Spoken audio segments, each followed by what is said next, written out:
This is Guardian Radio, your station for up-to-the-minute news, intelligent, interactive, and engaging conversation. 96.9 FM. The views and opinions of the hosts and guests are their own and do not necessarily reflect the position of the management and staff of Guardian Network. The aftermath of every social revolution brings about change. Cultural norms and landmarks shift as our minds and hearts expand beyond the familiar.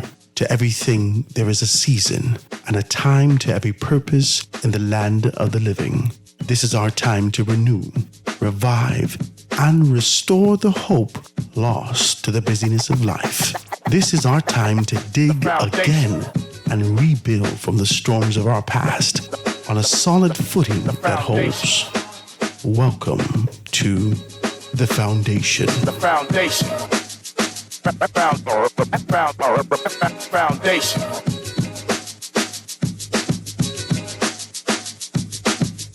The Foundation is brought to you by Nassau Cruise Port, Atos Holdings, Fidelity Bank Bahamas, Paradise Fisheries, Burger King, Central Bank, Carifta Aquatics 2024, Barefoot Marketing, Bonneville Bones, Central Bank, Fincastle Media Group, Commonwealth Bank, Alive, and AML Foods Limited.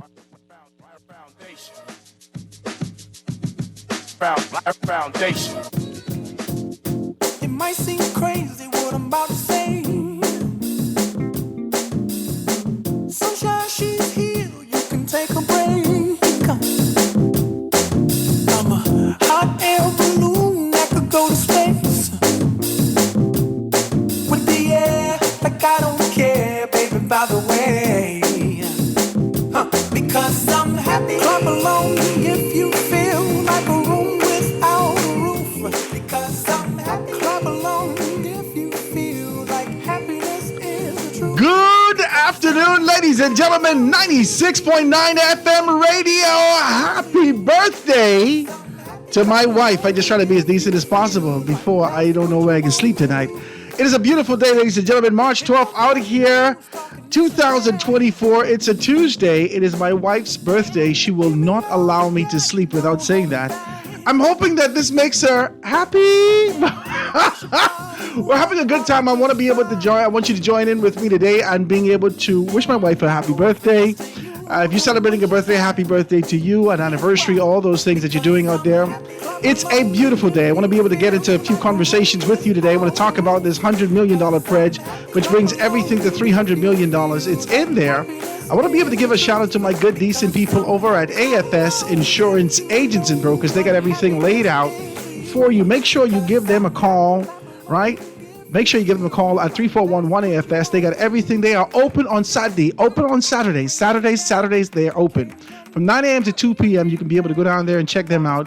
They got everything available for you. It's going to be in-house financing. So if you got your SDs, if you got your cars, if you got your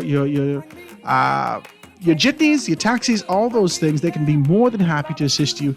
That's actually my good friend Ethric Bow down there at AFS Insurance Agents and Brokers, 341-1AFS, 341-1AFS. It's a beautiful day. I am grateful to be here with you.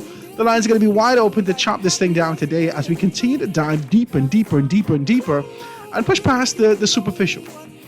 Push past the surface, push past the mundane, and really being able to get into what we consider at this point socially taboo, right? We're going to do that, right? So it's a beautiful day. I got to give a shout out to my wife and give her a little happy birthday thing. Let me give her a little happy birthday thing.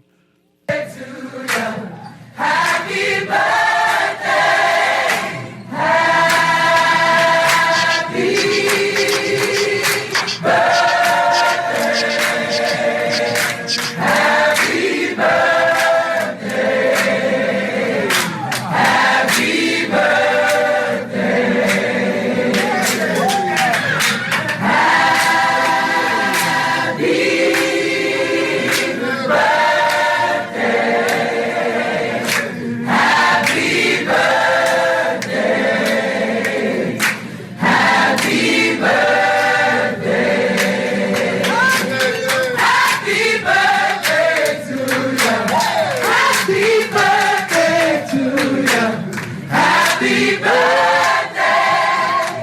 right, praise God. She got a little something. Amen. Amen. Don't fight me now. Hopefully I could sleep after this. Hopefully I could be able to sleep after this. It's a beautiful day, ladies and gentlemen. I am grateful to be here, grateful for the years that my wife has allowed me to be able to spend with her, this blissful time that we've had. This me being decent, right? And so I tried to cut up with her the other evening, right? Let me just such a little story. I tried to cut up with her the other evening. The children in the car, eh? Children in the car. Let's be decent, right? We married. We all just married. Just face to face, eye to eye. Look at me. Praise God. Now listen. I tried to cut up with her the other night. I tried to give her the little bedroom eyes. You know what I mean? Little winks. And she said, now hold on, wait. So I said, what happened, baby doll? She said, now hold on, wait. Let me go get my pills. So I said, what happened? What did you mean? She said, I remember one time you gave me a birthday present of pregnancy. So I said, which? And then I started to do the math. Gabriel was born December 9th, December 11th. Exactly 9 months to the day. So, I'm out here giving big birthday presents. Praise God for me as a decent man, right? That's what you need for your birthday. A little morning sickness ain't never hurt nobody. Amen? So we're having a good time, ladies and gentlemen. We're out here. I want you to join in the conversation today. 323-6232. 4316-325-4259. Anywhere from the family of items, 242-300-5720, or hit me up 422-4796. There's a great deal in the papers.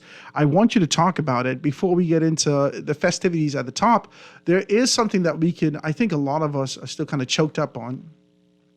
Today's the 72nd day of 2024. The 72nd day of 2024, and 43% of those days have ended in bloodshed. 43% of the days of 2024 have ended in bloodshed. We are observing the 31st murder. There's some information that's coming in. Male shot dead in Montel Heights, and male was shot dead on Bow Avenue in Montel Heights in New Providence last evening. This is the police said the individual's age and identity were unknown. The media arrived on the scene and the male's body was lying on the road next to a white vehicle as the police processed the scene. So police made the report to the media just before 9:30 p.m., but details were not immediately available. In the initial weeks of the year, an uptick in the murders, particularly in New Providence, has created a widespread concern, triggering the updated U.S. Embassy advisory and sending local officials racing to minimize the fallout. We're going to continue to be able to talk about that like that today. Make sure you pick up your Guardian newspaper. All the information's in there. The U.S. pledges $100 million more to help Haiti, right? So the regional leaders, United States of America, pledged an additional $100 million to support the United Nations peacekeeping mission in Haiti to help bring stability to the troubled nation. Leaders from the CARICOM and United States, Canada, Mexico, France, and Brazil were in Jamaica yesterday to reach a consensus on how to quell the violence in Haiti. The U.S. Secretary of State, Anthony Blinken, who announced the additional commitment, said the United States of America supports a plan to create a broad-based, inclusive, independent presidential college. This is what he said. He says, in Haiti, that would meet the needs of the people and enable the swift deployment of the multinational missions and improve the security conditions to allow free and fair election. He goes on to say, given this increasingly urgent need, I am announcing today that the United States Department of Defense is doubling the approved support from the mission from $100 million to $200 million. This is what Blinken said. He said that this brings the total of the U.S. support to $300 million for this effort. I'm also announcing the additional humanitarian assistance for people in Haiti to $33 million to further their health and food security. The one thing that I'm concerned about, when I say concerned, not necessarily for the commitment, I think it looks good from a political standpoint. I think it makes great for press. I think it's good for all of those talking heads in the media to kind of chomp on to say that this is what the United States of America is doing. It gives this great image, but the one thing that I'm concerned about is accountability on the ground. Can I say that? Is it okay for us to have a very clear conversation about this? That monies continue to be able to duplicate and triple and quadruple and so forth and so on to be able to get to the aid of the people on the ground.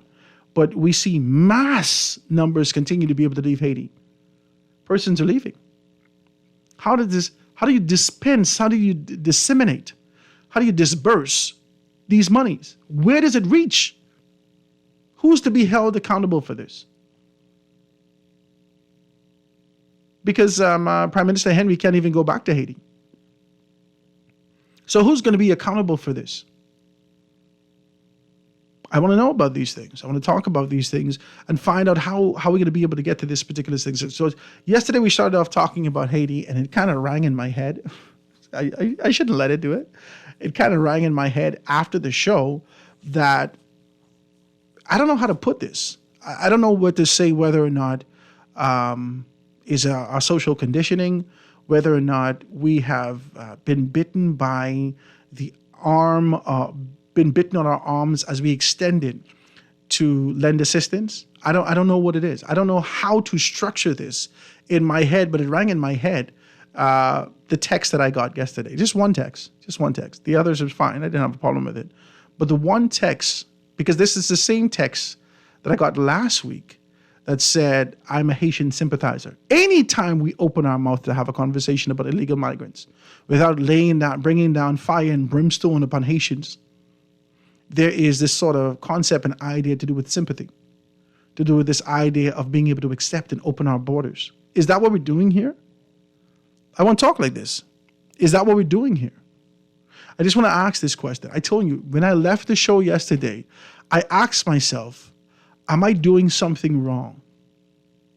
As I talk about maturity, as I talk about sensitivity to understand the plight of these particular persons, as we collectively have a conversation and our Prime Minister flies around the world to talk about climate change, as the projections that indicate that rising sea levels will put Nassau under the water in less than 25 years. Right? Come on now, let's just talk. As we're having this conversation, and persons are coming here to be able to indicate that the highest point in the region are in Haiti. Come on, man, y'all ain't talking. As we talk about this, to desensitize us from the superficial aspect of sheer disregard or this discontent, this idea of just being able to separate entirely from Haiti. As I talk about it, I ask myself, what am I doing wrong? Not necessarily for that one texter, but what language can I use not to make you feel as though that I'm sympathizing, but at least for us to get to a position that we're sensitive enough to understand that we're dealing with human beings, one.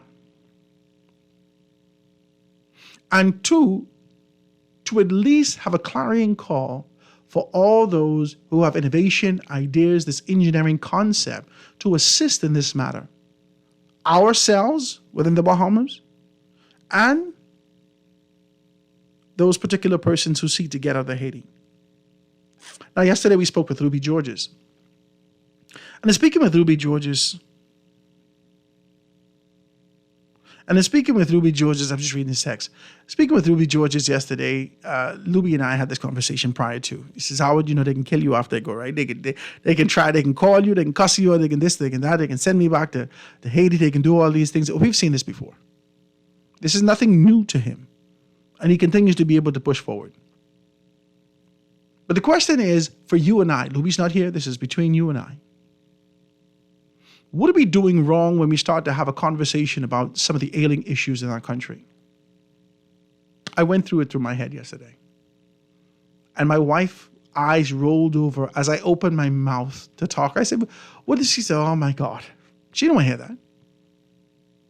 In fact, she laughed when I told her the text. She laughed. My son laughed. Everybody laughed. They laughed. The text say, I wish a Haitian take your job, right?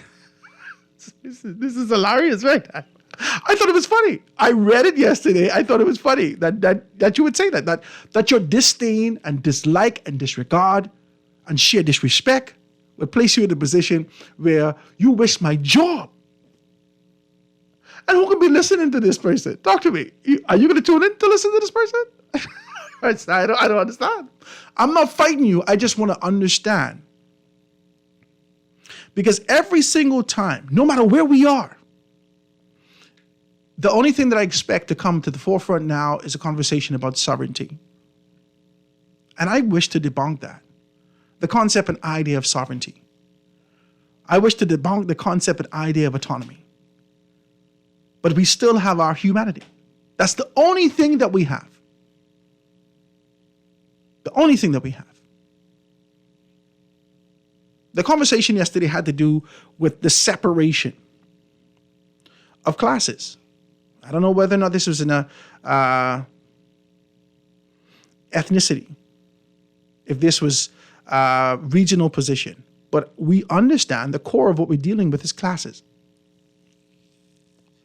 And from a class perspective, we've identified as the haves and the have-nots. And there is a grouping of people who wish to have everything remain the same as it is because they benefit from it. Have we not spoken about the exact same thing that exists in this country? Have we not spoken about the fact that the merchant class in our country continues to be able to shift? The color's gone from black to bronze, from white to bronze, rather. Let's talk about this. I couldn't understand this. I started to go down. I said, when you go to get scrap metal in this country right now, if you go to get a part for your Japanese car, 3 times out of 5, you go into an African right now. If you go in to change your tire, 2 times out of 5, you go into an African right now. As you go to the doctor, they're Indians, Pakistani, they're nurses, they're coming from all over. The dynamics of who we are in this country, the makeup of this island nation is becoming a melting pot, and the only thing that we can see is Haitians. Is it problematic? Is it only me that's seeing these things? Are you content with the fact that as you go downtown, when you purchase these things from these stores, you're purchasing from Indians? Is it only me? Is this too much? Is it taboo? Should we not talk about this like this? Should we leave it the way that it is? If you want to get a drink, some chilling beverage, some elixir, in the middle of the ghetto right now, you're going to the Chinese. Come on, talk to me. Right now, in this country, right now, today, if you want your yard clean, and you stand out long enough in your corner, somebody's going to drive by on a bicycle with a lawnmower attached to it and a weed whacker in their hand. And just because of ease, accessibility, and convenience, you say, Daddy, how much you can charge me to cut grass? This happens right now. So you use them for right exactly where they are. And you reject the concept and idea that the makeup, the dynamics of the country is changing right before your very eyes. So let's talk like this. What can we do with our strength, our position? Because it's not damaging us. The next generation, it damages significantly. There's a text that I received yesterday that indicated to me that, well, Howard, they're not concerned about taking property and using property. Did we go further into what was happening in Abaco? Did we go deep enough into what was happening in Abaco for you to understand that the government of the Bahamas, after the destruction of Abaco from the hurricane, and had nothing available for Abaco to be redeveloped and all these things to be able to come back into Abaco, you need to be able to get labor. And no one goes for the expensive labor. Someone talk to me. They go for cheap labor. They are developing world-class projects in Abaco right now. Right now. Let me give you a contrast. when Bimini Bay was opening, and Obadiah Winscombe was with us, and Bimini Bay opened itself to be able to, hire people from far and wide in the country to be able to work there. They've created a space for accommodations for them. Now, I'm hearing about all the development that's happening in Abaco. All these major projects and whatnot, the government is signing with memorandum of understanding and signing contracts and so forth and so on. But we're not hearing about accommodations for these people. I'm sure it's wrapped in there in the contract somewhere. When you get to phase 2 or when you get to phase 3, there'll be access and opportunity for them to do that. But to be able to get the thing from out of the ground, to be able to etch the foundation to get that thing out of the ground, at least to the bell course so we can start the job, somebody got to do that. And as they're in Abaco right now doing that, where are they going to live? Where are they going to live? Nobody asks these questions. The government of the Bahamas is doing us a disservice by not being able to be transparent in these particular aspects, by not ensuring that we're etched into the contract from the foundation up to the bell course, up to delivery of service. There is a gap, a service gap, and someone has to fill that. The persons who they choose is cheap labor, whether they are Mexican, whether they are Haitians, whether they're Indians, Pakistan, no one cares. If you could fill this service gap without me getting in problems, this is what they're executing. This would exist in Abaco right now. This concept existed for a very long time. Former Prime Minister Ingram, who shared significant years in his capacity as Prime Minister and Member of Parliament for North Abaco, recognized that these things were there. We never dealt with this significantly. There was a can that was kicked down the road, kick, and no one dealt with it. When Dorian took that rug, which was swept dirt under and heaped up for years, when it took the rug off, the mud and pigeon peas, and people scattered all over. I had a conversation. I'm sure that you guys are going to see this conversation in a few weeks. I had a very in-depth conversation. I want you to pay very close attention to that. It'll be all over everyone's television real soon. I'll let you know exactly more as we get. They got me under NDA now. I'm not going to fight with you. And in that conversation, it'll start to tell you about the fact that significant lives were lost. Come on now, it's going to be a deep conversation. I want you to hear me. Now, as a result of that, no one dealt with the illegal migrant problems. A former minister who just came into the New Day administration, being able to deal with these particular things, dealt with now the nationals from China, which resulted in a shuffling of the cabinet. My God, y'all don't have a very clear conversation with me. These things are hard to chew. Howard, watch yourself now. These people in power. These things are documented in the newspapers. This is documented information. Can you refute what's in the newspaper? Am I not to speak about it? Are we going to avoid it like it's not there?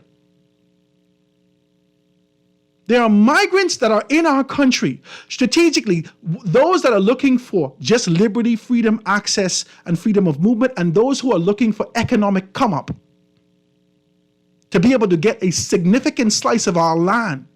Can you tell the difference between these people?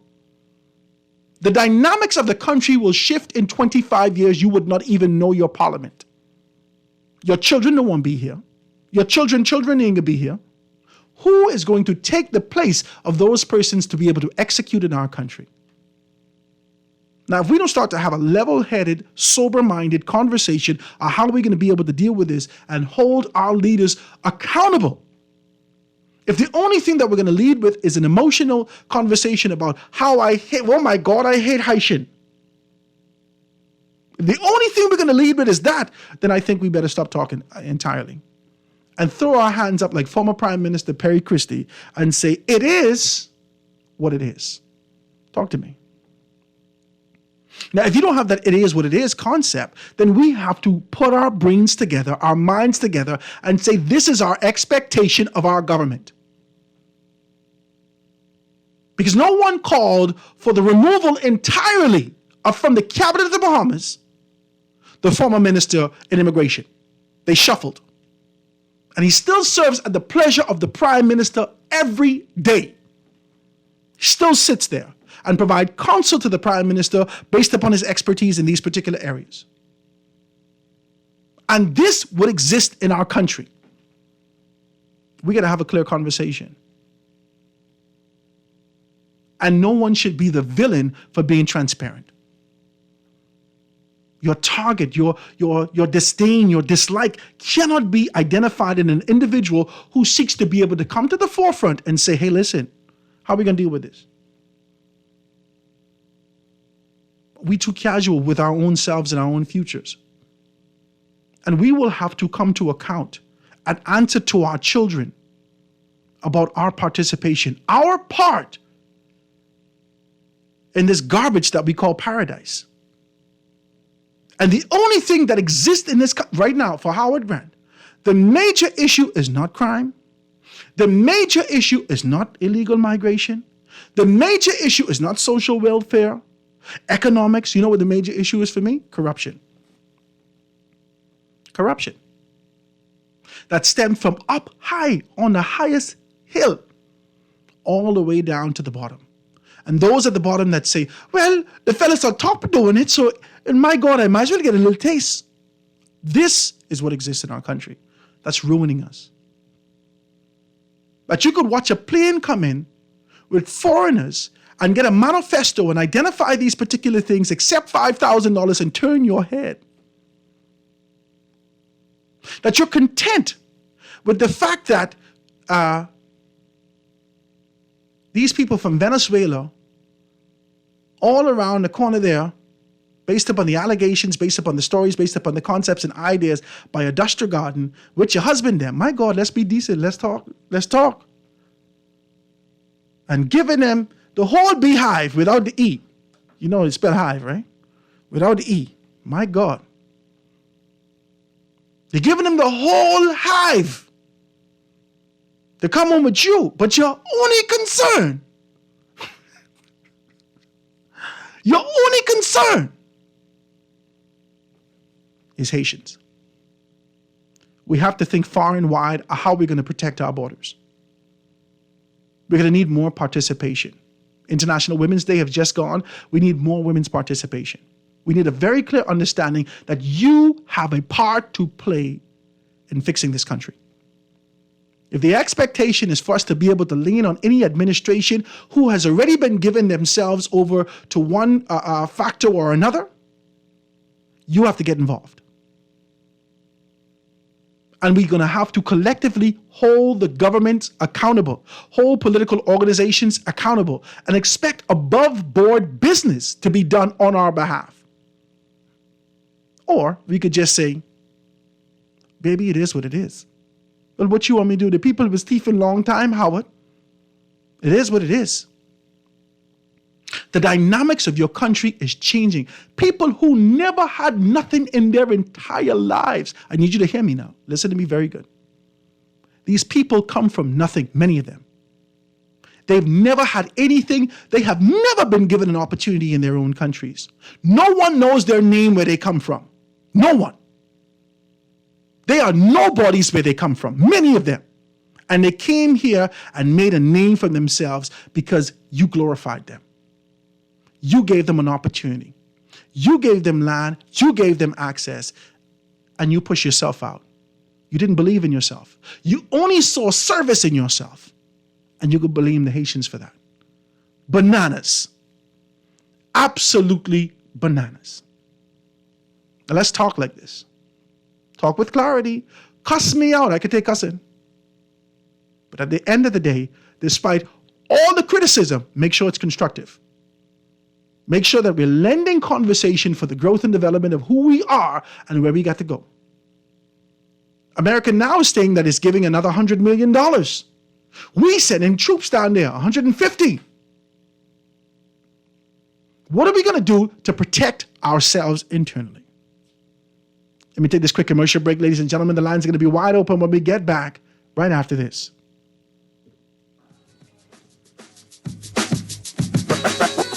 Foundation. Foundation. The foundation. Three-Way Productions presents Showtime at Nassau Cruiseport. Experience live performances every weekend. The elegance of classical music, the infectious energy of Latin nights, the smooth sounds of jazz night, and a delightful evening of Bahamian music. March 15th and 16th and March 22nd and 23rd. Visit www.nassaucruiseport.com/events to learn more. Nassau Cruiseport, the place to be. Hey, y'all having party? Why you didn't tell me? You only is come to tote. Who tell you anyway? Don't worry about that. Wings? From Popeyes? Yeah, man. Popeyes have 5 flavors of wings now. Honey barbecue, ghost pepper, signature hot, sweet and spicy, and roasted garlic parmesan. Anyway, while they're here, I might as well try one. You better head to Popeyes and grab a box. Love that chicken from Popeyes. All those loans I had were so overwhelming. Fidelity's debt consolidation loan combined all my loan payments into one easy payment with a built-in savings plan that pays me unbeatable interest. It's time to make that move to Fidelity. Call 356-7764. Fidelity, we're good for you.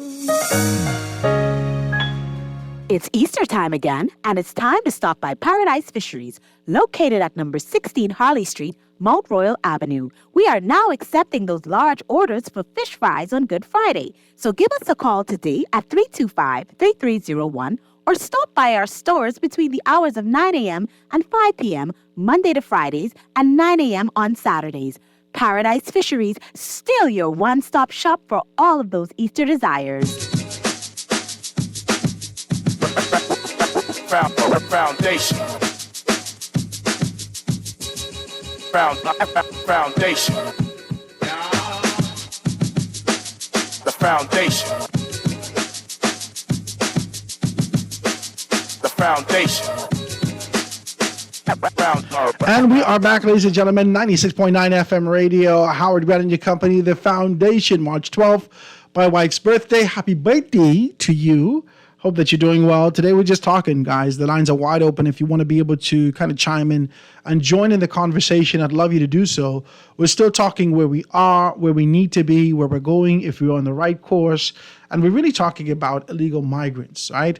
For the most part, we've actually kind of labeled this a Haitian issue, but not taking into consideration that the Haitian is definitely infringing upon the working class and not even the middle class, the working class.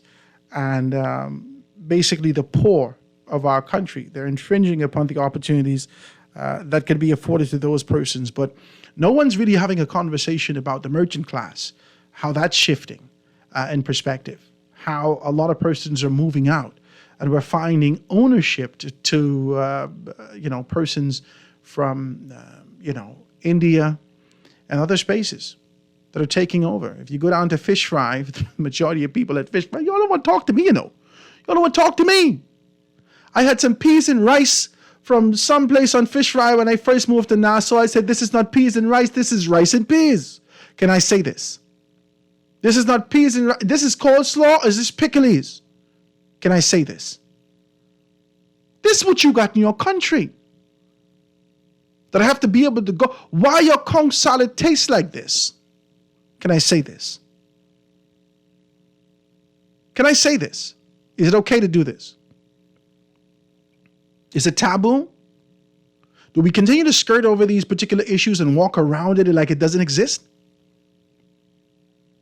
That you grumble and you accept service from these things whilst the entire makeup of our country, from an economic standpoint, it shifts. You content with that?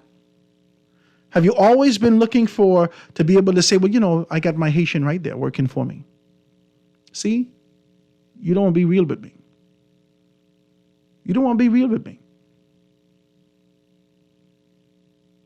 Quietly, your aspirations have always been, a great deal of us, has always been to be like the white man. Quietly.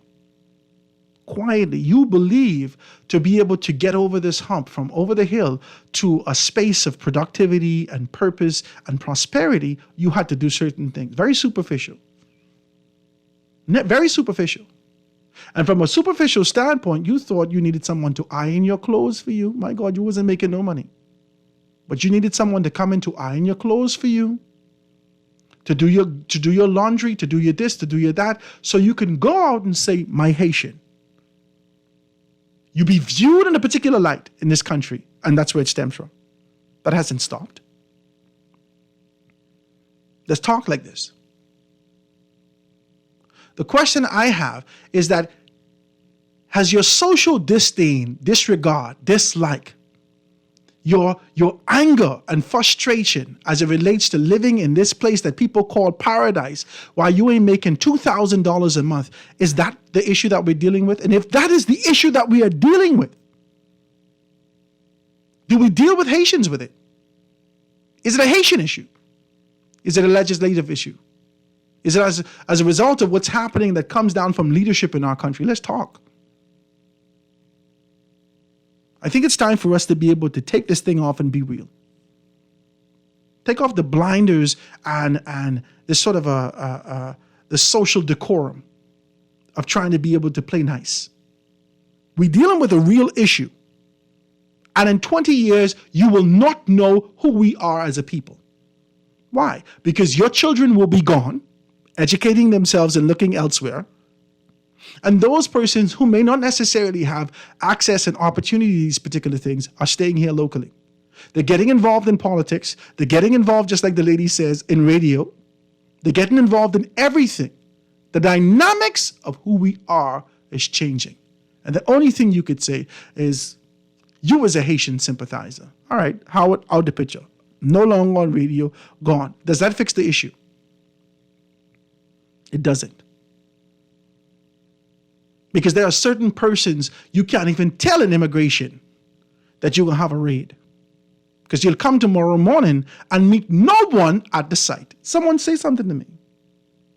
Amen? Why? Because you got your enemy already in your camp. If you identify them as your enemy. And they can only be your enemy because they still have to be able to be identified as segregate. You segregate them. You separate them. Let's talk like this, but have clear conversations about where we are. The United States of America is content with this, They're growing. Canada is content with this. They are growing. They're looking for cheap labor. We had Marlon Johnson come with us the other day. They start to talk about our numbers and say that this is the lowest maybe in 2 decades. Our employment numbers are going to be significantly up. Now, if we're at double digits, it may be low double digits, maybe 10% unemployed.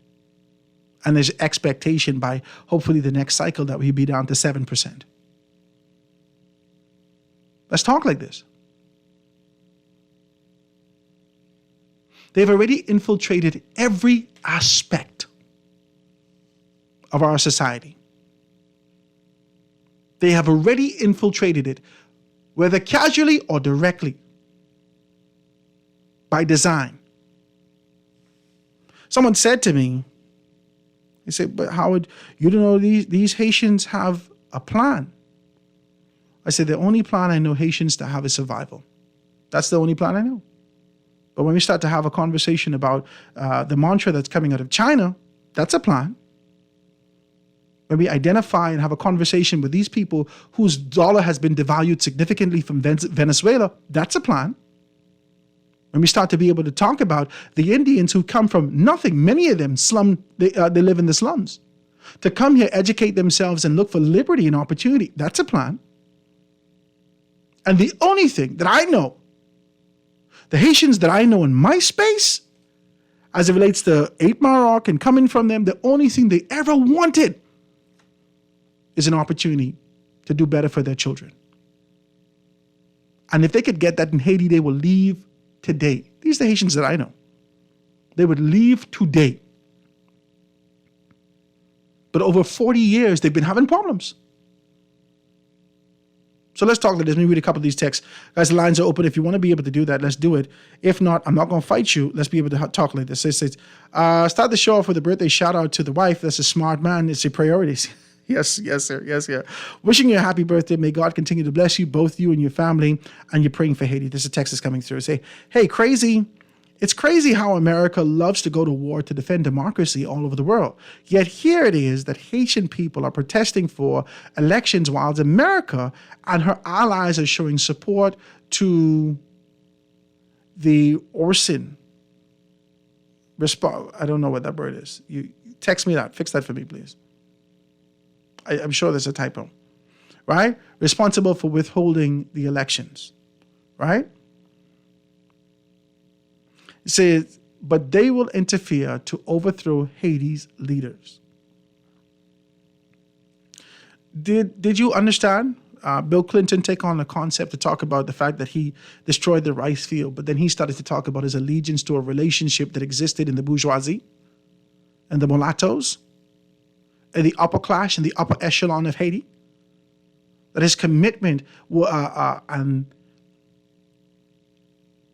from a retrospect standpoint, and the aftermath of everything was being able to done, after he assessed what he had done, in retrospect, he said, I destroyed or helped to destabilize this particular space by being able to do this.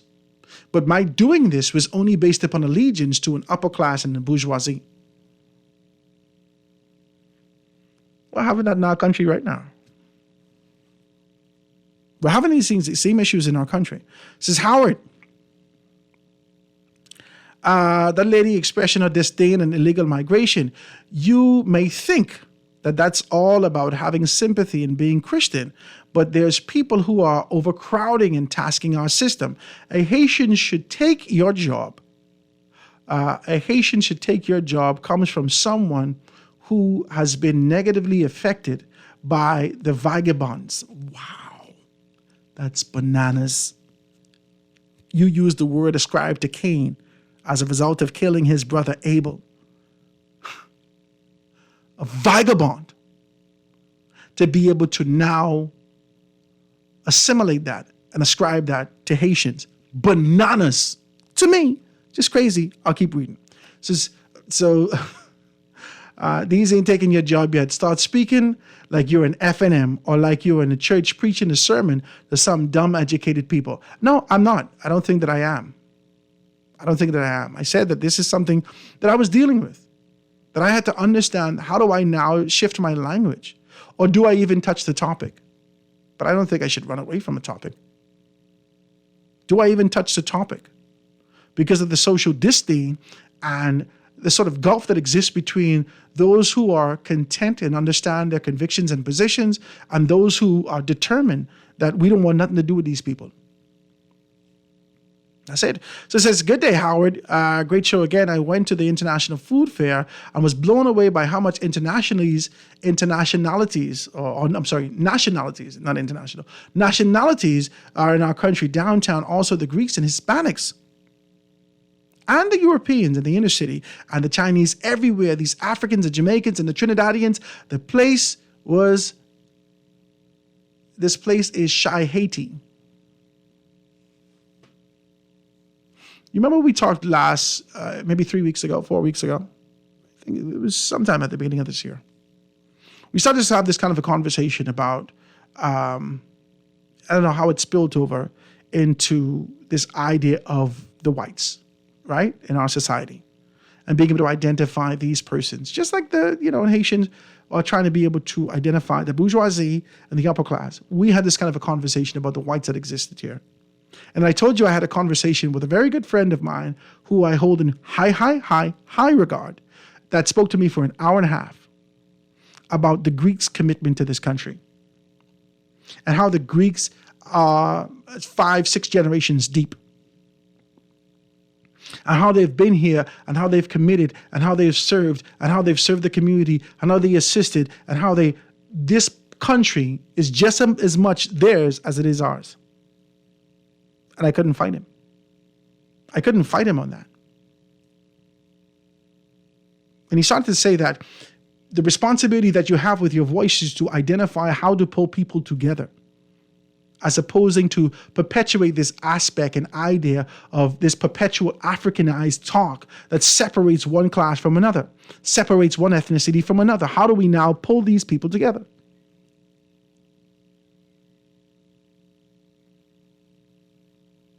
They have been here for a long time. The Greek festival can show you that. The commitment that we have in these particular spaces can show you that they have been here for a very long time. But the only thing we could see is Haitians. Bananas. Got to take this commercial break, get to news, and be right back after this.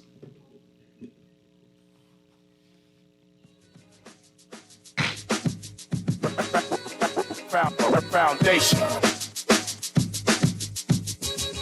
Foundation.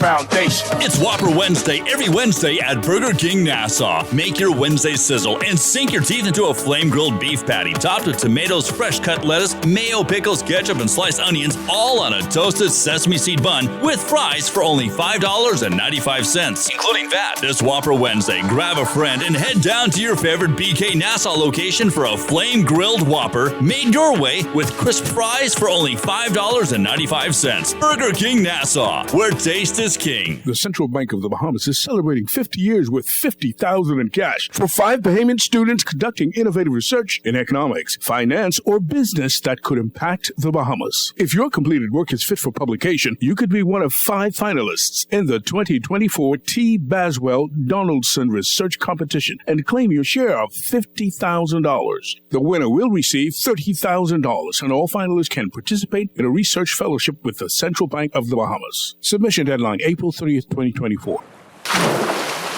This Easter, from March 29th to April 3rd, witness history in the making at the Betty Keling-Kenning Aquatic Center.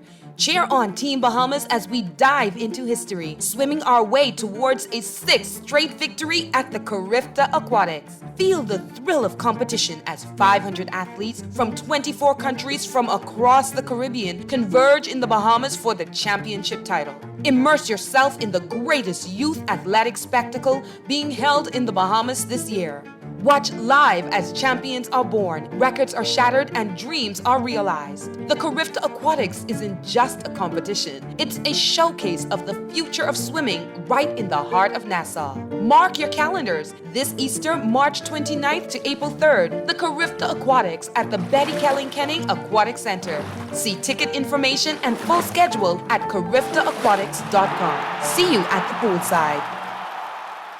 The Grand Bahama News is available every Tuesday in the Nassau Guardian. You can buy your local paper at Freeport Convenience Stores, Western Bakery, De Gregory's Fine Foods, and Bellevue Gifts. Now is the time to reach your Grand Bahama Market with affordable packages, including print and digital. Call GB News Sales Representative Kavandre at 822-6717 or message him on WhatsApp for ad rates. Classified ads are now available every Tuesday as well. Keep up with everything Grand Bahamian every Tuesday in the Nassau Guardian. This is Guardian Radio 96.9 FM, Nassau, Bahamas. Foundation. Foundation. The foundation. The foundation.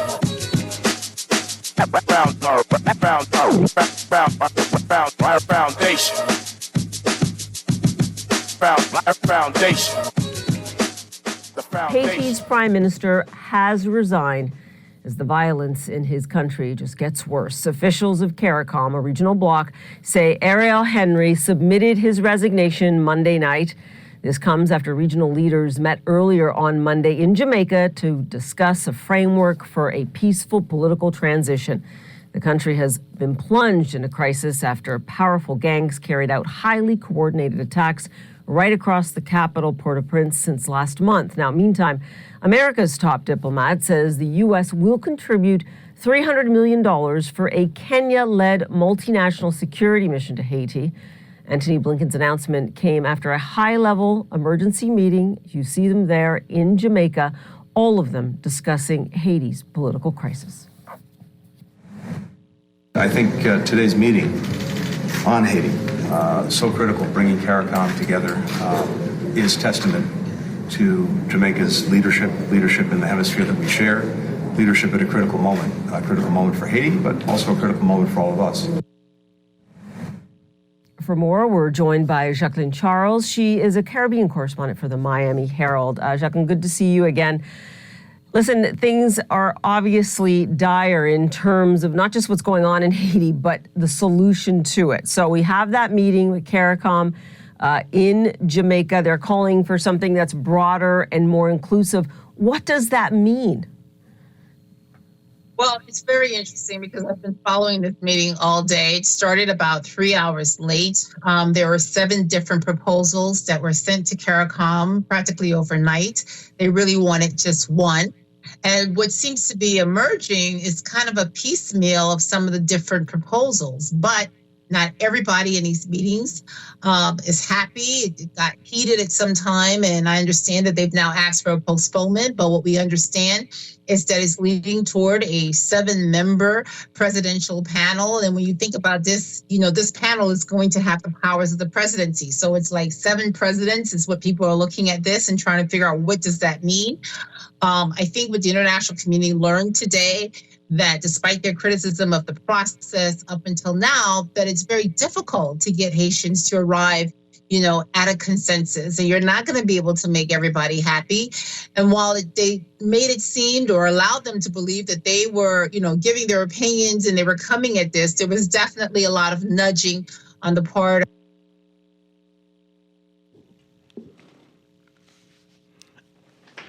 And we are back, ladies and gentlemen, 96.9 FM radio. Howard Grant in your company. Just a little clip from CNN. Haiti's president has resigned. In the midst of him in this kind of position, being able to held up in Puerto Rico, right? Not being able to move around in these particular spaces after they had this meeting that we're seeing in the papers last night. This morning, actually, regional leaders hold crisis talk. Right after that, we would have seen Prime Minister Henry be able to take his leave. But even his leave has caveats. If you listen to the entire clip, just go on CNN. The information's right there, accessible to you. Even in the midst of this, you would have actually seen him take on this kind of a posture and position that indicates that, all right, I'll stay in position until you have an interim government kind of set up. And one of the things the clip actually brings to the forefront is that though they give you the perception and idea that it's going to be a Haitian-led solution, the fact is that they're leaning in one direction. They're leaning in the direction of being able to do some things in a particular way. So we talked about this. We talked about this kind of a transparency. One of the main things that actually stood out for me as I'm listening to this clip and all the information that we continue to be able to ingest is that Haitians are difficult as it relates to being able to make a decision. Like they don't want nothing, but they want something, right? And they keep fighting for this one thing that they know, but not necessarily knowing how to put their finger on that, right? So this is what we've seen. And I don't know whether or not there's any expectation. We talked about this yesterday. Is there any real expectation that there will ever be this sort of a change? If there ever be a peace in this particular region over 40 years now, since Baby Doc was in, there has not been consistently, no one has sat a full term. 40 years, almost 40 years in this particular position. This is a generation. Now, I don't know if you want to get preachy. I don't know if you want to be able to say that these are cursed people. I don't know if this kind of a turmoil is just intrinsic to the poverty that exists in these particular spaces, but this is where they are. $333 million, $300 million going to the aid of ensuring that we can be able to bring Kenya over to assist with these, $33 million to be able to assist persons with food aid, so forth and so on. No information as to the accountability for that money and how that's going to be spent and so forth and so on. Today we're just talking. Today we're talking, all right? I think the world is in this kind of position trying to identify how things are done and whether or not it's going to be done above board. Whether or not this kind of a Haitian-led solution will really be a Haitian-led solution. I think it's the perception of a Haitian-led solution, but not really. I want to talk with you today. If you want to join in the conversation, maybe you don't. I'm not going to fight you. But it's the lines are wide open. Please give me a call, 323-6232, 325-4316, 325-4259. Anywhere for the family of violence, 242-300-5720, or hit me up, 422-4796. Going to read this text. It says, good morning. Guardian did give the information in the news, and he was unknown to the police, and his age was given, right? So I didn't hear you mention anything about the Haitians doctors, yet they are the majority of migrants in the country. That's why the country is going broke. There's a text is coming through, right? So they says that you are unfair in your talk because you know what the problem Bahamians have with illegal Haitians. They are everywhere. And the vast majority are dirt poor. Bahamians can't even find homes to live in. These are good conversations. This is good. This is good stuff. Now we get into the crux of the matter. Is a Haitian stopping you from getting a house? Let's talk like this. Is there any one Haitian that's stopping you from getting your home? Let's talk like this. Or are you indicating that cheap labor is putting you out of business? So how does the Haitian stop you from getting a home? Is it because they're on your land? They're squatting on the piece of property that you've been looking for? I don't understand. I just need clarity from you on this particular text. Please text me back and make me understand how do they infringe upon the liberties and access that you have? How? They haven't done it to me. The only thing that's stopping me from getting the house that I want is money. And if a Haitian have my money in his pocket, yes, the Haitian's the problem. Let's get my money. Yeah, I don't understand what you're saying. And I don't want to make it light, but I want to be able to understand what you're saying. There's a text that you said you are unfair in your talk because you know that the problem is with Bahamians and illegal Haitians. It says they are everywhere, and the vast majority are dirt poor. Bahamians can't even afford homes to live in. Is this a Haitian problem? Is this a Haitian problem? In fact, I had a deeper conversation just last week, Friday, that said we continue to be able to identify the Immovable Properties Act as the wall, the gulf that exists between us and the access of being able to have a piece of property. And then this person who we had deep conversations with says the Immovable Properties Act had nothing to do with this. From an economic standpoint, we haven't elevated, we haven't gotten these things.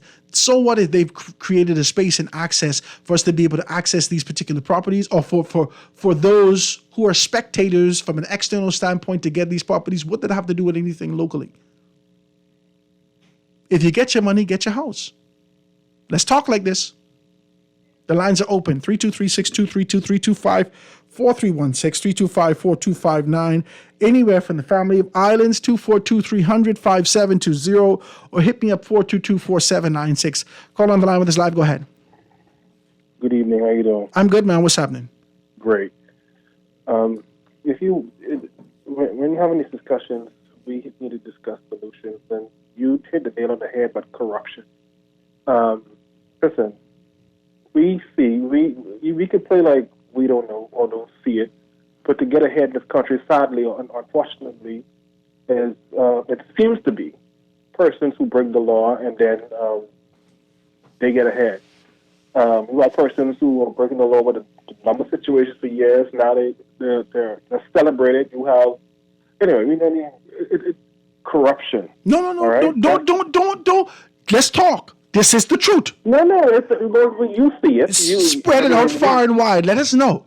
No, it was under the table for a very long time. Now we celebrate it.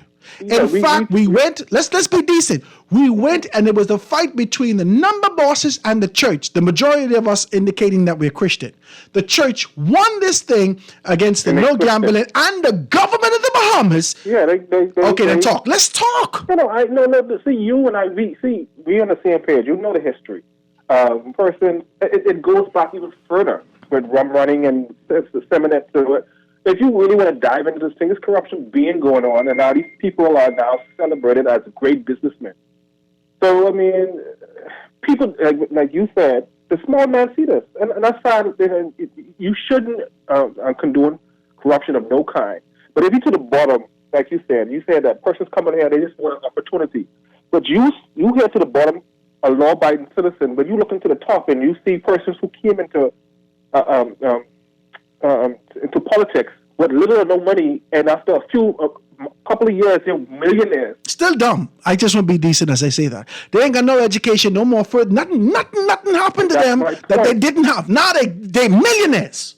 Millionaires, and we all say, "Oh, that's my," because, I think on a previous show you said it. You said something about, hey, these people, behemoths who have nothing, and they get a government job, and a new minister come in, and now they afford it. You say, listen, if you say something, whatever, or if you don't say something, we'll throw you a bone. And sadly, I think you mentioned it, that people have kids, they don't want to be blacklisted, and so they turn their head. That's it. And sadly, this been going for decades. And lastly, when it comes to immigration, I don't know why no one does it, or why don't we amend Article 7 of the Constitution, which at least do something about, we can't do nothing probably with the people here now, but we have people coming in, and their incentive to come here is because once they have a child here at 18, they most likely will get their citizenship. We just giving them citizenship and rights to everybody.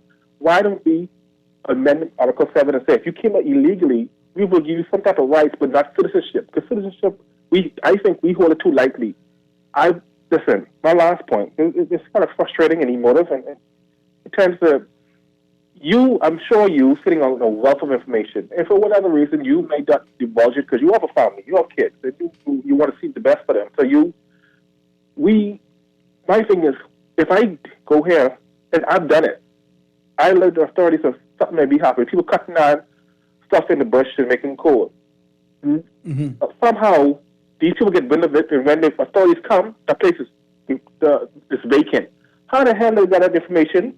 I just reported. How did the people who doing the illegal activity heard this and moved? So that's telling me. Sometimes I don't even like to even talk about this because it's frustrating. My last point. My last point. We have too much technology now. To me, it's even hard for people to scheme and cheat now if you really want to because of all the technology. You telling me that we can't put some type of sniff on the line or IP address sniffers on the line where people making these illegal activities, we can't trace it back to see who was given fake passports.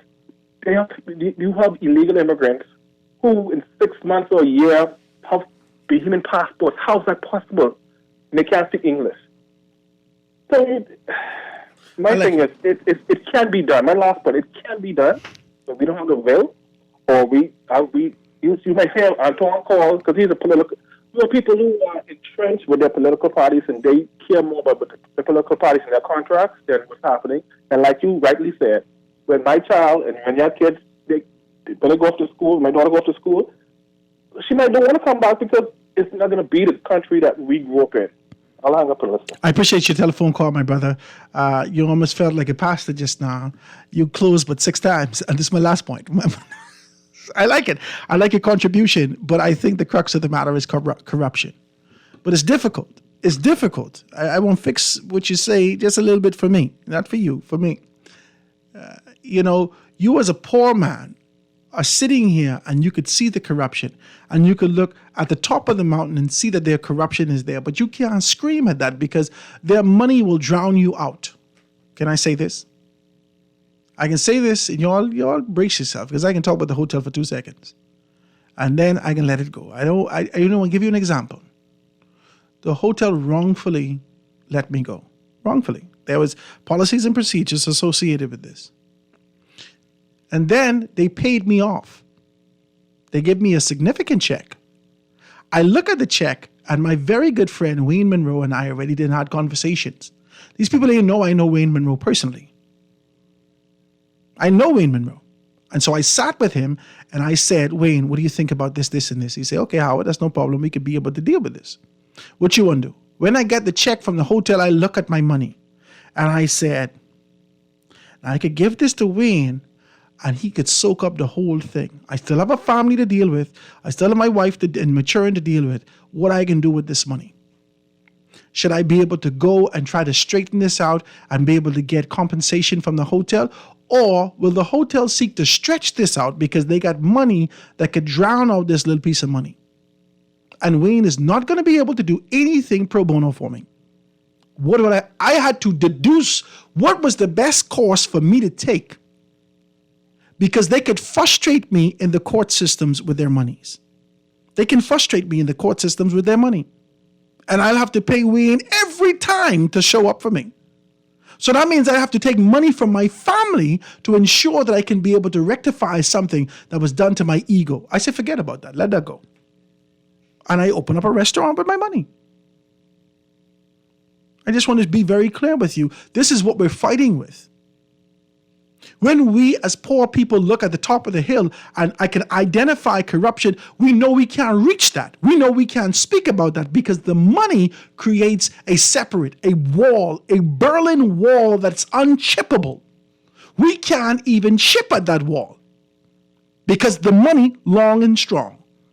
And we're on the other side here saying, oh my God, let's not bother with that. But we go for the low-hanging fruit. And what's accessible and easy based upon the language, the barrier, the discontent, the communication, so forth and so on, and the living conditions. What is the easiest target for us to be able to say, this disdain, this anger that I feel for what's happening in my country, who can I pin this on? Haitians is the easiest target. But you and I know, if we dig down in ourselves, we know the issue ain't never been illegal migrants. Yeah, that's a big issue now. I'm not going to fight you. The issue ain't never been illegal migrants. You know what it is? Corruption. Somebody take that $5,000 to be able to turn their back and letting people in the country, somebody calling somebody. Something's happening in this country. And no one want to deal with it. Telephone calls are being made to tell you turn your back on that. Don't go there. Don't do this. Don't do that. And people are being paid. Man, y'all stop playing. Stop playing games. All of us live right here. We know what's going on. We can't put a name to it. We can't put a face to it. We can't do, because why? We know that their money long and strong and we cannot win this in court. We don't have the money to fight it. And no one will stand up to be able to deal with this for us. No one. This ain't no pro bono place. We got children to feed. And so you throw up your hand and you say, well, baby, it is what it is. Telephone caller on the line, go ahead. Yeah, good afternoon, Mr. Howard. What's up, my brother? Yeah, everything is okay. You know, I mean, for now, you know, it is. I want you to listen to me very carefully. Of course, corruption is the crux of the problem when we start with the chronology, right? Mm-hmm. And so Ms. Hannah Martin had said you cannot blame the government. But, you know, respective governments, we have seen where Mr. Ingram had brought in the Haitian singer one time ago, president, right? Mm-hmm. What do you think was the reason for that was? Okay, this is the writing was on the wall from a while back. So I'd taken maybe a 25-year or 20-year sabbatical from voting, right? We see where our present prime minister ran into the Haitian village somewhere and said, you are me and we is you or whatever. Mm-hmm. You're not a Haitian, you're a Bahamian and with Haitian background, which is all well and good. Mm-hmm. But you know what that was all about. It was because when you read the revision of the Constitutional Commission the other day with Pierre Gassi, I try to accomplish, right?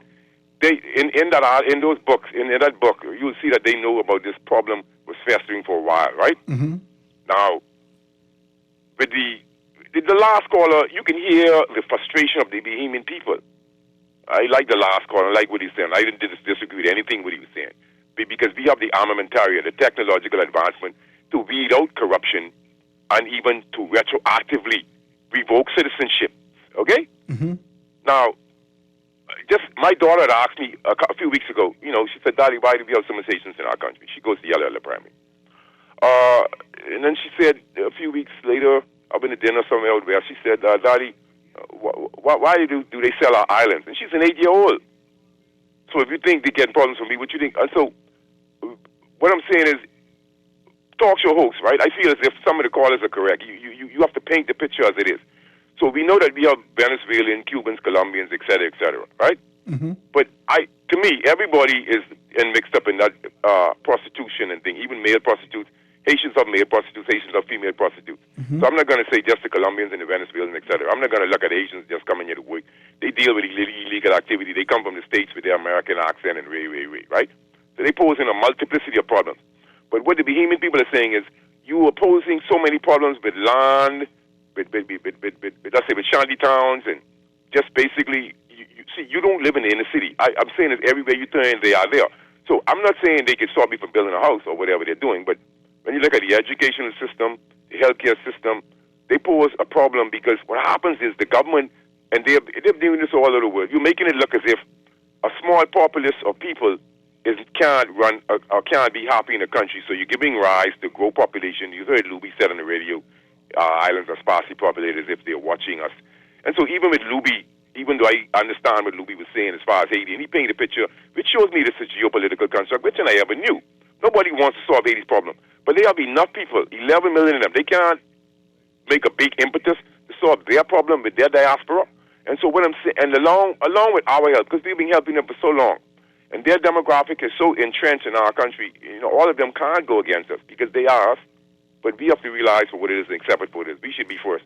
So here's what's going on. Census Day is no plan, right? You notice they're infiltrating the taxi cab system. Mm-hmm. They're taking the tourists to their stalls in the fish fry. Mm-hmm. They only spend on one another. This is what I'm seeing on the ground. I'm not going to sit around and play.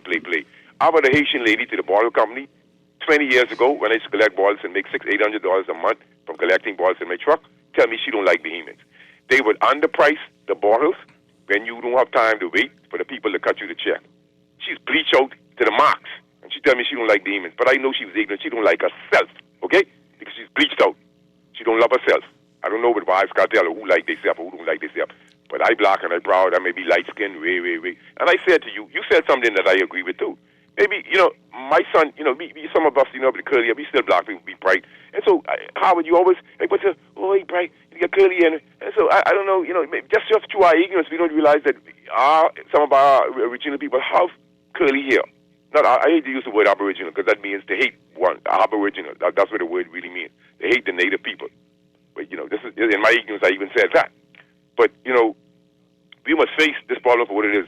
You paint the picture, you say corruption, so we can imagine what it would be like in 25 years, Howard. Talk to me. You have children, I have children. So I have to come to a sober moment and say, Howard is correct. I'm not going to fight Howard.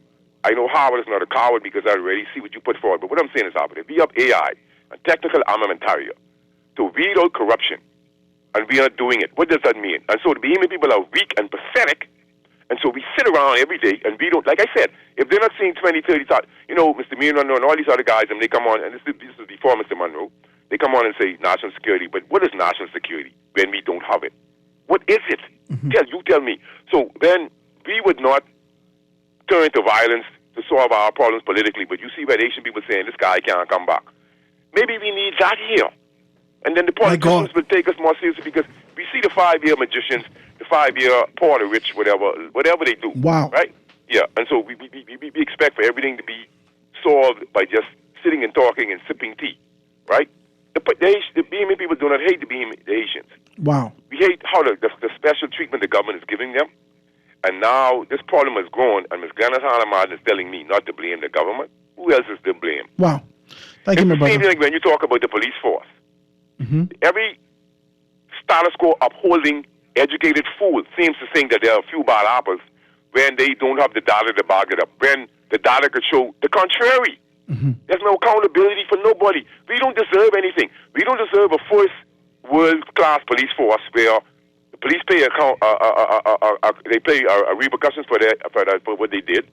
We can't go in the complaint units and expose all the nature of corruption. Just the other day, the policeman was arrested. We didn't hear he was charged. We didn't hear what all he admitted to and all. We didn't hear none of these things. But you guys want to sit around and believe the country's going to get better and believe that having more people is going to create a better country when we see it's actually doing the contrary. Mm. I used to go on Paradise Island to the beach. I remember I used to go on the beach on the south side of Paradise Island facing Montague. There was a beach there. before Chalk's Airline was there. So I know the beauty of this country. And I've seen the deterioration in the city, mentally, socially, and whatever, right? Children growing up in single homes, and then we sit around, I said, Cleaver talk about the social fallout. There is a social fallout. We don't want to listen to another. We want to pay people to visit here and visit there. What happened to the Zoom room? The PM them flying all about since the pandemic. The pandemic has been, I wouldn't say being retracted because the emergency powers still waiting to be implemented and reintroduced to the global sheep, right? Who's fast asleep. And so they fly all around the world. What happened to the Zoom room? The Zoom room could help you save money. So if you couldn't need to fly anywhere during the pandemic, why you need to fly all about over the world now, discrediting your climate change, global warming BS? You know, Mr. Grant, let me tell you something. Use my brethren.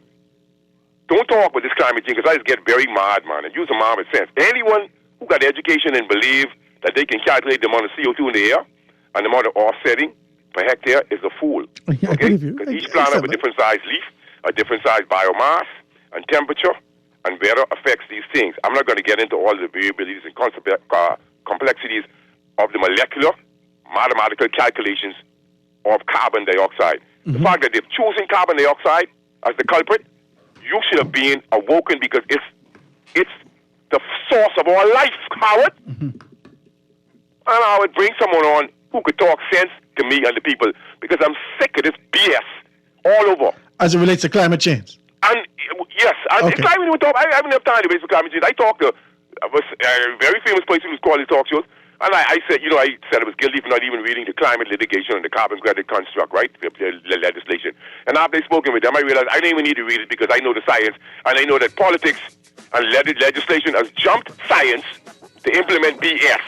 Now, don't worry about the water reaching, covering NASA. That's BS, okay? That's BS. Hey, buoyancy, just look at the amount of ship on the ocean, Google, and look at all the dots. You'll see all the dots pop up on the map, and then you'll see all the ship for dots on the globe, and you will deal with displacement also. Wow. I can't buy into that, man. Wherever water was, the Almighty God will put it. And to the text, he ain't know it, but he's a heathen or he doesn't believe in God. He's a fool. Because why would God put food for you to eat? You fool, if he didn't exist. Howard, some people are so pathetic, I could use no books, but just common reasoning and debunk a fool. Now, he doesn't believe in God. But if you don't believe in God, Howard, why would God put fruits on the trees every day for people to eat? You see how sick and pathetic some people are, Howard? How ungrateful some humans are? Yeah. The flat earthers and all this BS. Howard, did you realize that the sun set in a different angle in the summertime? Look at the east. See if it sets in a direct path. There's at least a 5 or 10 degree difference in which it sets in the east, meaning the west, So sometimes it's beyond knowledge and reading books that they keep accusing me of trying to play too smart for talking sense. Let me tell you something now. But I've sitting, I've meditated, I've smoked weed, I've read, and no one can brainwash me. And I want everybody in this world to have common sense and realize we're all being duped out of our minds. And the problem is, only one thing I agree with, Luby, is the geopolitical construct for us to fight against one another when we should be pulling together. And that's the only solution. Mr. Freddie Money said it years ago, only unity can save humanity. I appreciate the telephone call, my brother. Thank you so very kindly for that. I know you just get hype, but I got to take this commercial break. Ladies and gentlemen, quick commercial break. Be right back after this. Foundation. Bonneville Bones, established in 1970, is the leader in men's fashion in the Bahamas. We're conveniently located in the Mall at Marathon and the Harbor Bay Shopping Plaza, and fully stocked with everything you need for all occasions. Our Harbor Bay location is one door north of Alive, with the black and white signage of Bonneville Boutique. Both locations are open from 10 to 7 p.m., Monday through Saturday. Bones and Bonneville Boutique, still the leader in men's fashion. Located in the Mall at Marathon and the Harbor Bay Shopping Plaza. The Central Bank of the Bahamas is celebrating 50 years with $50,000 in cash for 5 Bahamian students conducting innovative research in economics, finance, or business that could impact the Bahamas. If your completed work is fit for publication, you could be one of 5 finalists in the 2024 T. Baswell Donaldson Research Competition and claim your share of $50,000. The winner will receive $30,000, and all finalists can participate in a research fellowship with the Central Bank of the Bahamas. Submission deadline April 30th, 2024. We need to talk, and it's about something pretty important: your NIB contributions. For nearly 50 years, NIB contributions from hardworking Bahamians have supported families and individuals alike. And while the scope of NIB benefits has increased, contribution rates have remained relatively unchanged. That's why starting on July 1st, 2024, both employers and employees will have to pay a little extra to sustain this national lifeline. But how do we get here? Here are the facts. Firstly, Bahamian families have changed. With fewer people having children, there are fewer people eventually joining the workforce. And with Bahamian retirees living longer, NIB payouts have gone up, but the NIB contributions continue to drop. The July 1st rate increase is our way to ensure NIB benefits are available for generations to come. We all have a role to play, and it starts with investing in tomorrow today with NIB. This is Guardian Radio 96.9 FM. Fresh news, smart talk, all day.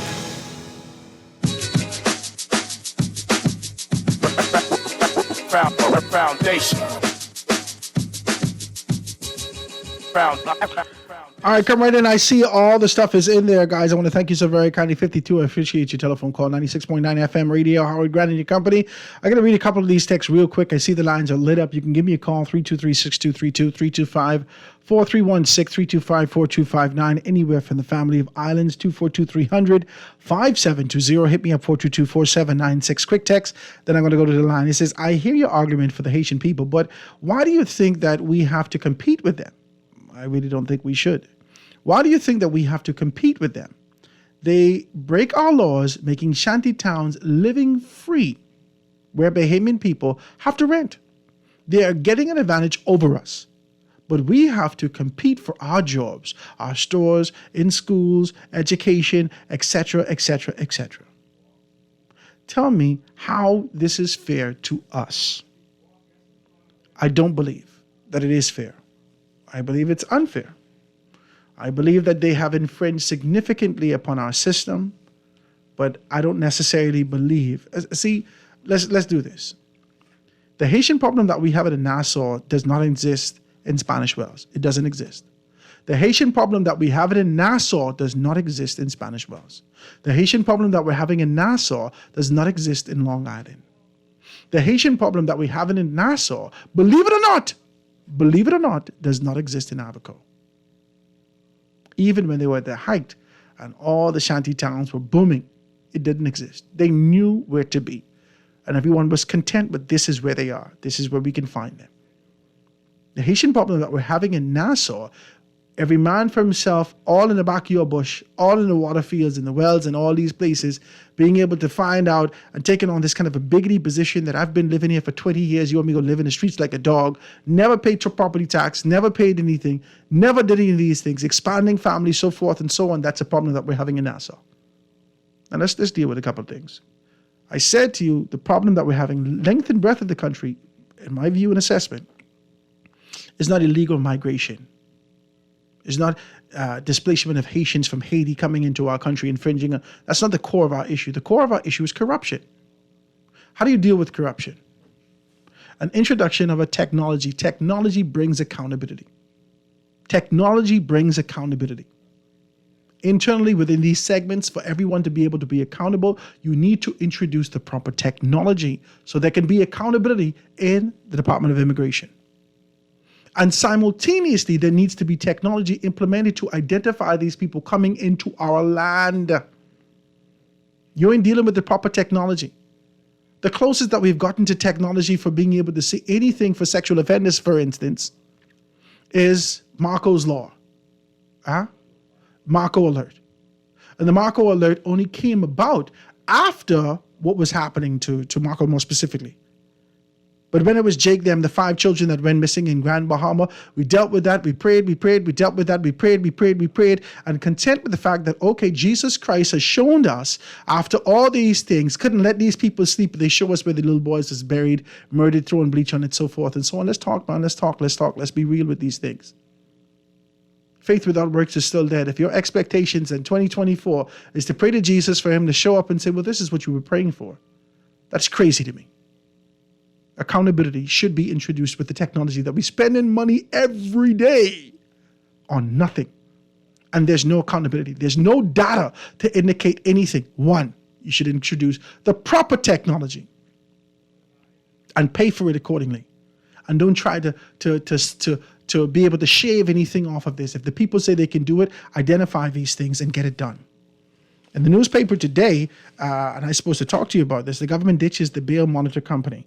Previous provider chosen to take over Anchor Braces service. I knew that this was going to happen. The government has canceled the electronic monitoring contract with Metro Security Solution and selected Migrafil Electronic Security, the previous provider of the service, to take over the monitoring persons on bail.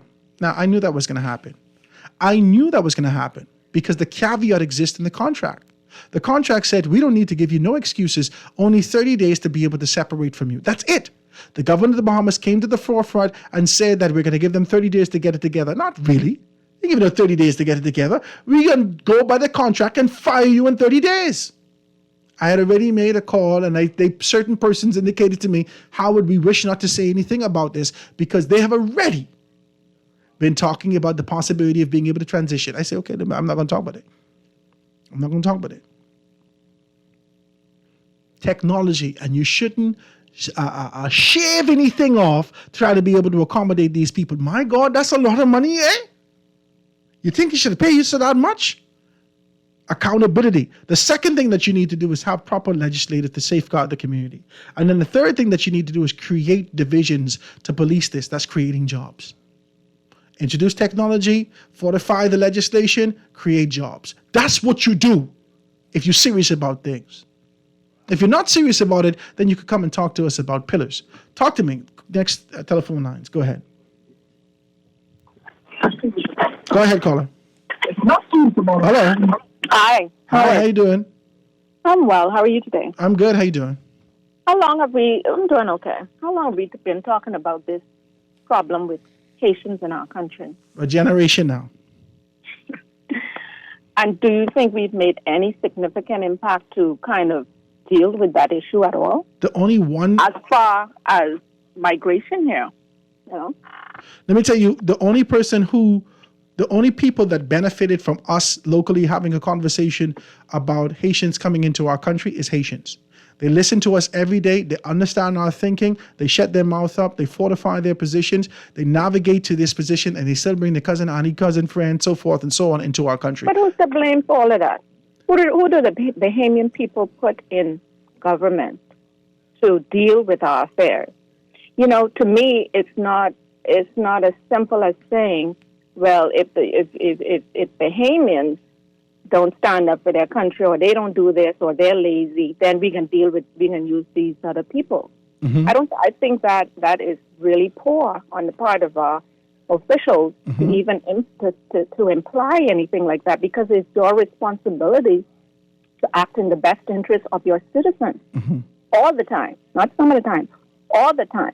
This country belongs to Bahamians and Bahamian citizens who are following our laws and are born and bred here, right? And those who are naturalized that follow the correct procedure. So we can't give that implication, well, Bahamians lazy. And even if they are lazy, it is incumbent on to put in those programs and systems to deal with the education and the inspiration of our people, right?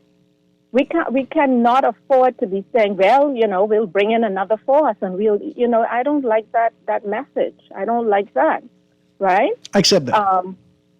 I accept what you're saying. I like that. Yeah, and we would see, and our problem is, Howard, it's not that we don't have the information, you know. There is information in the different areas of government, but it's not available to you and I or the regular citizen so that they can be aware of what is going on or the impact of something. You said something that you don't think illegal Haitian, the situation is the problem in our country because it's corruption, right? But I disagree. I think that we don't have, who has done an impact study to show the problem that these people have been, you know, causing because of the way they come. They're actually able to use our laws against us, and they facilitate their families coming over here, or their children are feeling now entitled, and there's some kind of feeling between the Bahamians and the Haitians. right? It is incumbent on our government, whoever they are, whomever, FNM, PLP, that when they come in to not duck their head in the sand and act like an ostrich and pretend that this issue is not a problem. It is a problem, right? And it just needs to be acknowledged and dealt with, We love our Caribbean brothers and sisters, but every one of us have our own plot of land on this earth. Yeah. Right? Our country has been, our borders have been violated, and people have been getting rewards and benefits as a result of it with our citizenship. Not even permanent residency. Even if you can't control something, right? You don't encourage it. So you deal with it and say, okay, well, we have an issue with them coming here. They're having children, but we can deal with it maybe through our constitution where, one of your parents are illegal. You cannot get citizenship to this country. It's a disrespect. Anyway. I like your telephone call, and I appreciate you. Okay. Thank you so very kindly. One of the major issues that I believe that we're having also from a legislative standpoint is that our legislators are concerned, not necessarily, and I won't be general when I say this, okay? I'm not talking about the one or two that that has a heart for the country.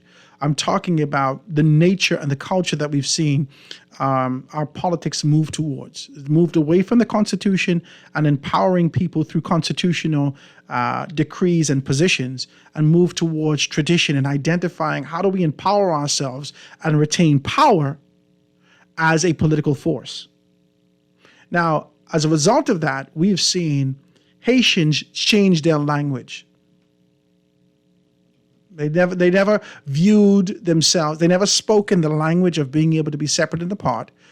They use that to their advantage. Come on, man. Come on, let's be clear and see what we see. Don't look at it and then look past it and look with your disdain. Don't look with your animosity toward these particular people. Look at it and look for what you see. They've identified the one thing that legislators understand: votes.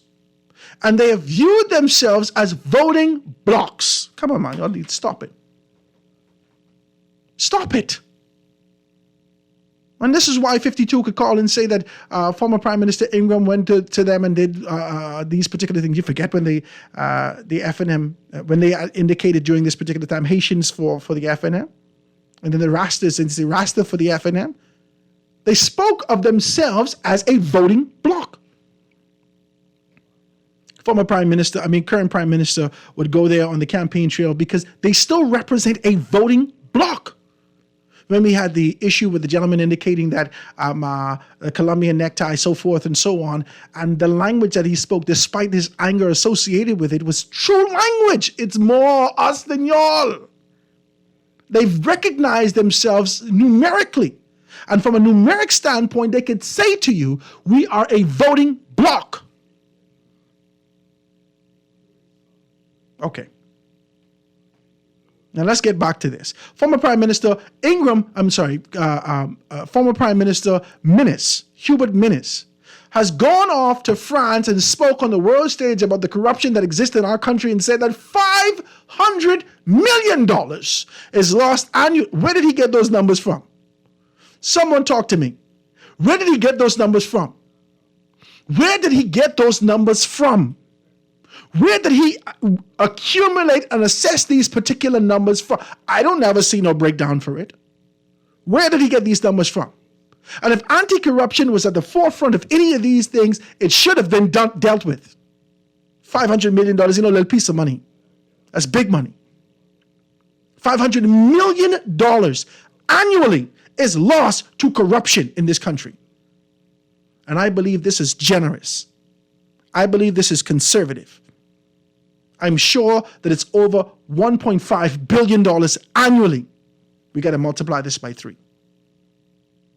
That is lost to corruption. That we could watch the Fry Festival and names are called. And names are called. When these fellas who came into our country, they calling names associated with who could get certain things done. You could go on YouTube and watch these particular things. And people are calling names. Come on, let's just be decent. Y'all stop it. Let's talk with clarity. Next telephone call. Go ahead.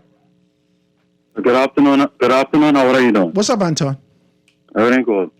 And good afternoon to the nation. I listened to your conversation, a little bit of it yesterday. I see you're continuing on with this immigration conversation. I also listen to Guardian News daily. And funny thing about it, relating to immigration and unemployment and employment and opportunities. Let's start off at NIB, Howard. Mm-hmm. What is the biggest problem as it relates to NIB and NIB fund in the country right now? That's increase that people are talking about? That's leaking the fund drastically. What is the biggest problem? The commercial indicates to you that people are not dying, which I think is peculiar. I think it's peculiar to structure it in that particular manner, right? And so these are some of the issues that we have. No. That's not it. That's not. Tell me. Go ahead. You tell me, Anton. The biggest problem they indicated just now, and this is it's so ironic because this is the point, or one of the points that I wanted to discuss with you yesterday, although I didn't get the opportunity. They spoke about a dying workforce, a dying and aging workforce, and on the backside, they spoke about a living retirement sector, a living retirement or a long living retirement sector. Yeah, so they're saying that expansion also, they say that our economy or our community is not expanding. There ain't nobody being born. Right, that's what I'm saying. Go on. They spoke meanly about the fact that we don't have enough persons in the workforce currently, Howard. Did you hear that, Howard? I heard that. Yes, I heard that. We do not have enough persons. This is from the actuaries of NIB for decades, not just recently. We do not, for decades, Howard. This ain't just started last year, 4 years ago, 5 years ago, 6 years ago. For decades, we have not had enough people in the workforce, Howard, in order to maintain the NIB fund versus the amount of benefits that are being paid out. In particular, benefits to the hundreds of millions that would have been paid out to classes of workers during the concentrated, heated rise of the COVID-19 pandemic in our country. Taking it just recently in our recent history back to COVID-19, where hundreds of millions of dollars unplanned would have been paid out in benefits, right? And on the backside, or on the next side of the mountain, you have persons who are living a lot longer than they anticipated collecting those benefits in the process. And juxtapose that major plank of not having enough workers in the workforce, juxtapose that with immigration, juxtapose that and compare that simultaneously with the unemployment in the country. Where does the unemployment number stand at the last examination, Howard, in our country? Was it 9%, 9.9? It was 8.8%. 8.8, okay. 8.8%, Howard. We are almost near an irreducible minimum in the country. And I'm only trying to show you all how to connect the dots to make real sense when we have this conversation and to take the emotionalism out of the conversation, Howard. That's why I'm going through this exercise. When you connect those three dots, Howard, of where we are with unemployment in our country right now, where we are right now, where we are with tourism in our country, not as it relates to the benefits, because we know there's a problem there, but as it relates to it leading to employment, we are benefiting there as if we are on a plantation when tourism is the number one goal in Bill. Anyway, let me not lose focus on what the point that I'm trying to make here, Howard. Okay, we have a situation right now, Howard, where we need more persons in the workforce. Understand that, Howard? Yeah, but you're not suggesting that the Haitians can fill this slack.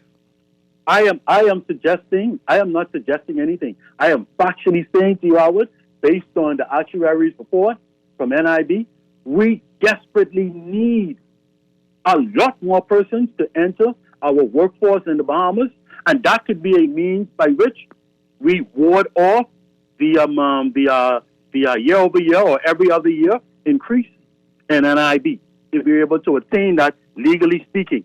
But when you mix the emotional conversation and convolution in the conversation, it gets totally grayed out, almost like Kong salad, Howard, because you're unable to use logic and reason to expand upon the facts and the needs in our country, Howard.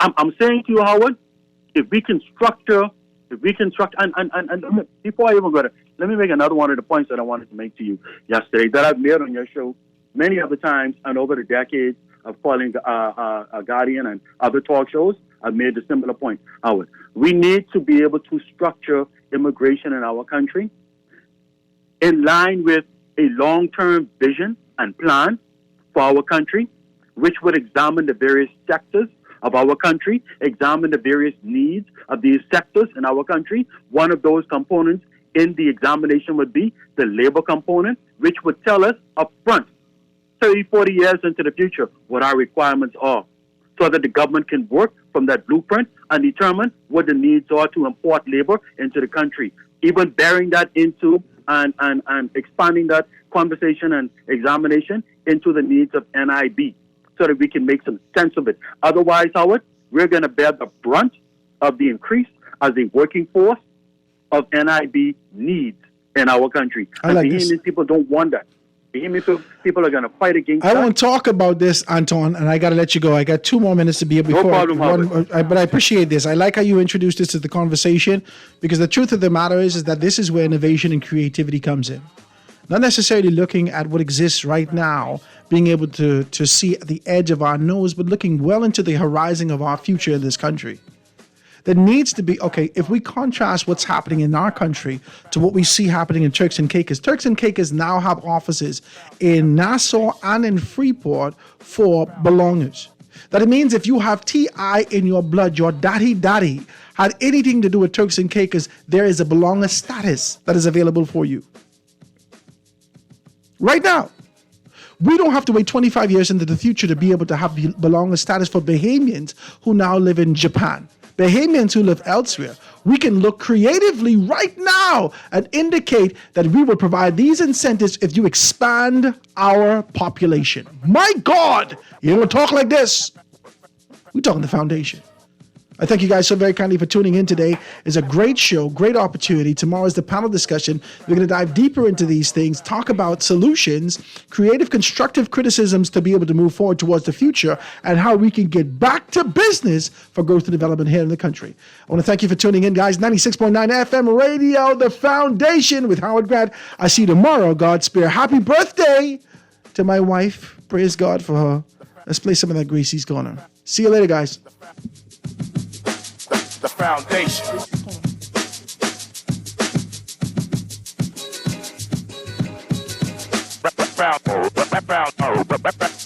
Foundation. Friend, today's a special day because it's your birthday. Clap your hands, it's your birthday. Clap your hands, it's your birthday. Happy birthday to you. It's your birthday. Happy birthday.